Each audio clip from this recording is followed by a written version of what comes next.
Hello friends, मैं प्रीति Sharma YouTube के पढ़ो बड़ो चैनल में आपका स्वागत करती हूँ। फ्रेंड्स, हमने आपको वर्तमान भारतीय समाज एवं प्रारंभिक शिक्षा के बारे में पार्ट 1 बताया, जिसमें आपके ऑब्जेक्टिव टाइप के क्वेश्चन थे। और अब ही हम लोग उसका भाग 2 देखेंगे। जो बचे हुए क्वेश्चन हमारे हैं ऑब्जेक्टिव टाइप के, तो चलिए उसको सॉल्व करते हैं।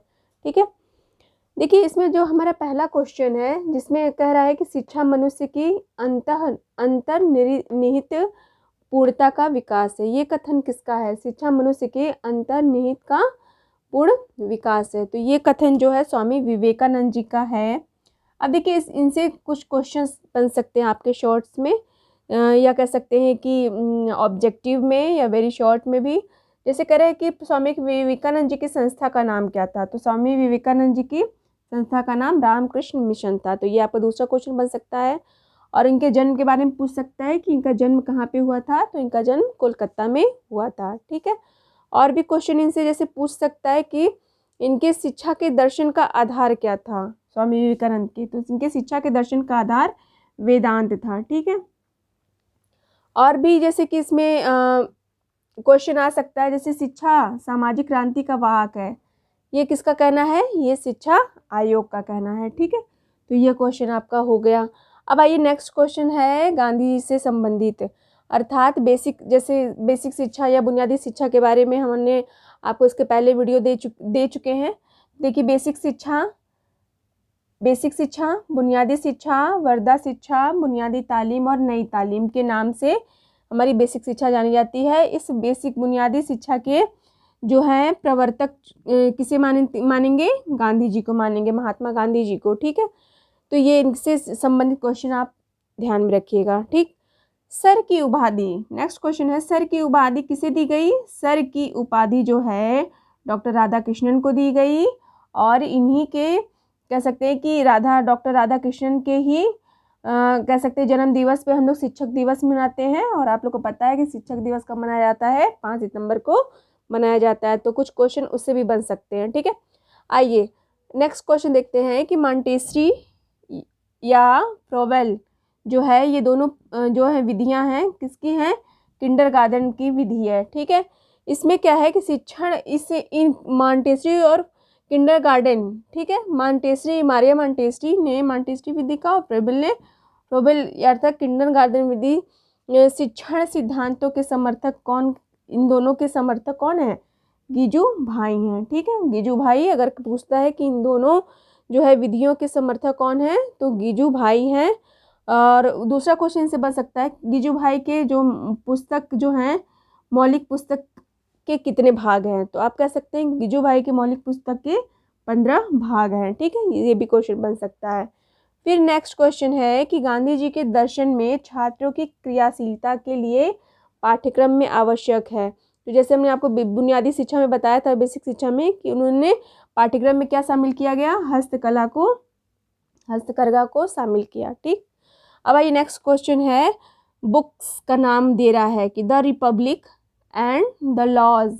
दो यहाँ पे बुक हैं, रिपब्लिक और लॉज। ये किसकी पुस्तकें हैं? तो प्लेटो की पुस्तकें हैं। प्लेटो, फिर नेक्स्ट क्वेश्चन बन सकता है कि प्लेटो कहाँ के रहने वाले थे? तो एथेंस के रहने वाले थे। ठीक है, फिर कह रहा है कि हाँ, और फिर दूसरा क्वेश्चन बन सकता है कि इनकी संस्था का नाम क्या था? तो इनकी संस्था का नाम एकेडमी था। ठीक, अब आइए ऐसे ही हम लोग जैसे प्लेटो से पढ़े वैसे रूसो को भी जान लेते हैं कि रूसो का जन्म कहाँ हुआ था। तो रूसो का जन्म इटली में हुआ था। कब हुआ था? 28 जून 1712 में हुआ था। तो ये 2 क्वेश्चन यहाँ बन गए रूसो से। और ये किस वाद को मानते हैं? तो ये प्रकृतिवाद को, या कह सकते हैं कि प्रकृतिवाद के प्रतिपादक के रूप में जाने जाते हैं। ठीक, अब जैसे कुछ और क्वेश्चन इनसे बन सकता है, जैसे कि इनकी पुस्तकों का नाम क्या था? एमिल और सोशल कॉन्ट्रैक्ट इनकी पुस्तकों का नाम था। ठीक, तो एमिल पूछेगा किसकी पुस्तक है? रूसो की। सोशल कॉन्ट्रैक्ट किसकी है? रूसो की। ठीक, तो ये प्लेटो और रूसो से संबंधित कुछ क्वेश्चन हो गए। अब आइए कह रहा है शिक्षा का उद्देश्य। तो शिक्षा का उद्देश्य क्या था?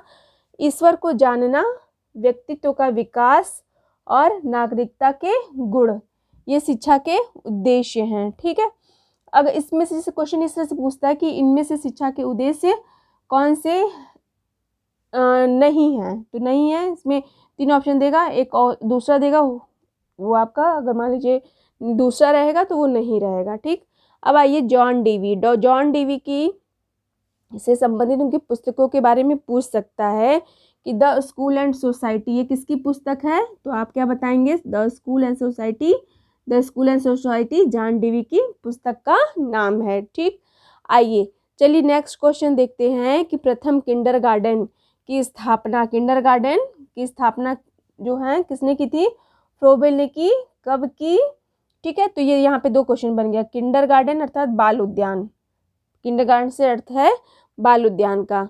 इसकी स्थापना, इसके संस्थापक कौन थे? फ्रोबेल थे। और कब की इसकी स्थापना? तो 1839 में। ठीक, अब इसमें जो है कौन सा खेल उपयोगी है? ठीक है, उपयोगी है, अनुपयोगी है, सॉरी, कौन सा खेल अनुपयोगी है? किसके पक्ष की बात कर रहा है? किंडरगार्टन की बात कर रहा है कि इसमें जो है उपहारों का प्रयोग क्या है? इसमें अनुपयोगी है उपहारों का प्रयोग। इसमें क्या क्या प्रयोग में है? उपयोगी है गत्यात्मक विधि, समूह गान और एकाकी नृत्य जो है इस विधि में कारगर है। ठीक, आइए नेक्स्ट क्वेश्चन देखते हैं डॉक्टर मारिया मॉन्टेसरी से। ठीक है, तो इनसे पूछना है कि इनका जन्म कहाँ पे हुआ था? तो इनका जन्म इटली में हुआ था। कब हुआ था? 31 अगस्त को हुआ था इनका जन्म, 1870 में। ठीक है, और इसमें से जैसे इनसे क्वेश्चन पूछ सकता है कि ये किस किस तरह के बालकों पर इन्होंने अपना प्रयोग किया? इन्होंने मंदबुद्धि के बालकों पर प्रयोग किया। ठीक है, और इससे इनसे संबंधित और भी जैसे क्वेश्चन पूछ सकता है कि इनकी बुक का नाम क्या था या इनकी बुक का नाम था? तो इनकी बुक का नाम अ डिस्कवरी ऑफ चाइल्ड था। ठीक, ये क्वेश्चन फिर पूछ सकता है आपसे इन्हीं से संबंधित क्वेश्चन कि मॉन्टेसरी ने ज्ञानेंद्रियों को कितने भागों में बांटा? तो मॉन्टेसरी ने ज्ञानेंद्रियों को 5 भागों में बांटा। ठीक है, फिर और क्वेश्चन इनसे पूछ सकता है कि बाल घर, मारिया मॉन्टेसरी के बाल घर से क्या तात्पर्य है? तो बाल घर से यहाँ पे तात्पर्य जो है विद्यालय से है। ठीक है, अब आइए प्लेटो के भी कुछ क्वेश्चन जैसे आ सकते हैं। जैसे प्लेटो ने मुख्य रूप से किस शिक्षण विधि का प्रतिपादन किया? तो प्लेटो ने संवाद विधि का, प्रश्नोत्तर विधि का और व्याख्यान विधि का प्रतिपादन किया। ठीक है, अच्छा, फिर नेक्स्ट क्वेश्चन है कि अनुशासन के किस रूप का समर्थन किया? तो इन्होंने अनुशासन के, दंडात्मक अनुशासन का समर्थन किया है। ठीक, चलिए नेक्स्ट क्वेश्चन है डीवी से रिलेटेड, जॉन डीवी। ठीक है, जॉन डीवी के अनुसार शिक्षक है क्या है? कुशल तक्षक के रूप में ये उन्होंने शिक्षक को माना है। ठीक है, इनकी बुक है हाउ वी थिंक, इनकी बुक का नाम है हाउ वी थिंक और डेमोक्रेसी एंड एजुकेशन, ये भी इनकी पुस्तक का नाम है। और एक पुस्तक और है द स्कूल एंड सोसाइटी। ठीक, तो ये जॉन डीवी की पुस्तकों का नाम है, तो ये याद रखेंगे आप। फिर नेक्स्ट क्वेश्चन है सोसाइटी। सोसाइटी जो बुक है किसकी है? किसने लिखी? मैकाइवर एवं पेज ने लिखी। ठीक है, social change of modern India, ये किसकी लिखी हुई पुस्तक का नाम है? तो ये डॉक्टर एम.एन. श्रीनिवासन के द्वारा लिखी गई पुस्तक का नाम है। ठीक है, फिर नेक्स्ट क्वेश्चन है कि इलेक्ट्रॉनिक मीडिया के अंतर्गत क्या क्या आते हैं? तो इलेक्ट्रॉनिक मीडिया के अंतर्गत मोबाइल आते हैं, कंप्यूटर आते हैं, लैपटॉप आते हैं। वैसे ही दूसरा क्वेश्चन पूछ सकता है प्रिंट मीडिया किसे कहते हैं? तो समाचार पत्र को ही प्रिंट मीडिया कहते हैं। ठीक है, आइए नेक्स्ट क्वेश्चन देखते हैं कि समुदाय सबसे छोटा एक क्षेत्रीय समूह है। समुदाय क्या है? सबसे छोटा एक क्षेत्रीय समूह है जिसके अंतर्गत सामाजिक जीवन के समस्त पहलू आ सकते हैं। ये किसका कथन है? ये किंग्सले डेविस का कथन है। ऐसे ही एक कथन और है इनका कि सामाजिक संरचना तथा उसके कार्यों में होने वाले परिवर्तन को सामाजिक परिवर्तन कहते हैं। ये भी कथन किसका है? किंग्सले डेविस का है। ठीक है, फिर नेक्स्ट क्वेश्चन की बात करें तो जनसंचार का साधन, तो संचार के साधन के कितने भाग हैं? तो जनसंचार के साधन के मुख्य रूप से 2 भाग हैं। ठीक है, फिर नेक्स्ट क्वेश्चन है कि यूनिवर्सलाइजेशन का अर्थ क्या है? तो यूनिवर्सलाइजेशन का अर्थ है सार्वभौमिकरण से है। ठीक, बाल श्रम के कारण क्या है? तो देखिए बाल श्रम के कारण जो है बहुत सारे हैं, जैसे अशिक्षा, जनसंख्या वृद्धि, गरीबी। ठीक है, ये सब बाल श्रम के कारण हैं। ठीक है, अब आइए नेक्स्ट क्वेश्चन है कि जन राजनीति भाषा में उपजाति के प्रति निष्ठा का भाव ही जातिवाद है। ये किसका कहना है? तो ये के.एम.